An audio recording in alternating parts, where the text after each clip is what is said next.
Ah, c'est dingue là, c'est beau. On est à bord de la Tara Polar Station. Cette idée-là, elle est venue il y a 15 ans, 18 ans. On était sur la glace avec Tara au pôle Nord, la golette Tara, et on dérivait dans la glace. On s'est dit il faudra refaire ça un jour avec plus de savoir-faire, plus de scientifiques, plus de biologistes aussi à bord qui s'intéressent au vivant, qu'est-ce qui vit là-haut au pôle Nord. Donc on est à combien de milliers d'heures de travail, tu penses, au total Au final, on finira entre 110 et 120, je pense. 120 000. Tout fait à Cherbourg.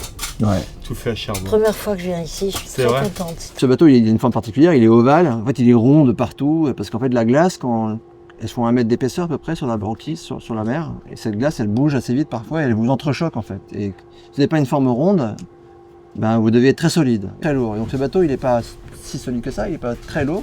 Par contre, il s'échappe de la pression de la glace, comme un noyau d'olive entre le pouce et l'index, par le haut. C'est ça ce que fait Tara déjà dans le passé.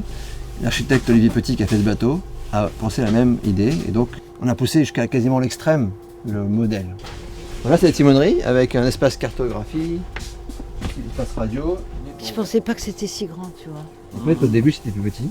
Puis Ça grossit. avec la science. Et là, on est au maximum du volume du bateau possible. C'est une jolie villa. 12 personnes, il y a 12 Bien cabines. pour les à bord. vacances.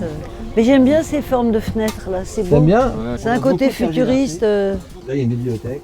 Ah, Après, il y a ça deux c'est tables. chouette. On a plein de bouquins à vous devra donner. les- Hein. Nous, on a plein de On va livres. mettre plein de livres, On va a s'en plein de occuper. livres, On va s'en oui. occuper. Et donc ce bateau a été imaginé pour emmener dans la glace au pôle Nord pendant des durées assez longues, parce que ça va durer, chaque mission va durer 1 an et demi, en dérive, donc avec la glace, tout ça, ça bouge en fait, 10 km par jour, sans s'en rendre compte quasiment, et de faire des recherches sur les enjeux climatiques, la changement climatique, l'urgence de s'intéresser à ce qui vit là-haut, comment ça s'adapte. Et cette glace fond à une vitesse grand V aujourd'hui, et c'est une vraie catastrophe qu'il faut aussi raconter, aussi plaider pour sa protection et l'enjeu du climat. Agnès est la fondée Tara il y a 21 ans maintenant, c'est la plus grande mécène du projet. C'est la maman de Tara depuis le début en fait. Cette volonté de partager, d'encourager la recherche, c'est tout Ah Agnès. ouais. Ah, vous êtes trop bien. Hein.